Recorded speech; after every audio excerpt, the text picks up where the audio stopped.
In January 2021, Marine hosted then Europa League Spurs at Rossett Park in the FA Cup third round in a monumental day for the club. Since then, they have been on an upward trajectory. I think the season started a bit late, like in the September. I think the first game played away at Workington in the FA Cup and drew, so we came back on the Tuesday for the replay. And normally, a game in that early in the cup, you'd have been talking 200 or 300. Anyway, we had 800 on a Tuesday night. I'm thinking, hello, what's going on here?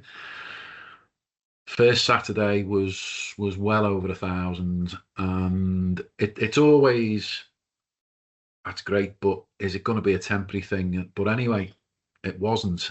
People often ask me why gates have improved. So I think that the Spurs game was a factor in terms of engaging with, I think people in the local community realised what they had on the doorstep. For Vice Chairman Dave McMillan, this is just the start as they look to build the club further. Nobody's born a Marine fan, usually. It's obviously, if you look at higher levels, typically you support the club that your dad supported. That was traditionally what happened.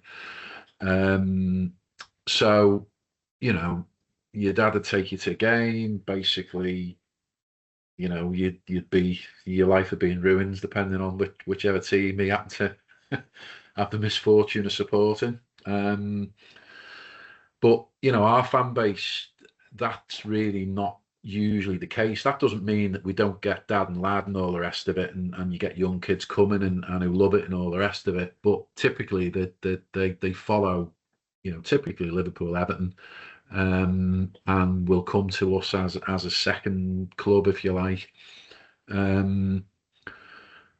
But then when you get, I followed the same path and then started going to Marine as well as Liverpool, and then basically Marine gradually took over, and I think now, because it's an alternative in terms of more affordable, easy access to get tickets, it's probably, we've got plenty of people who follow other clubs, if you like, but are now Marine supporters.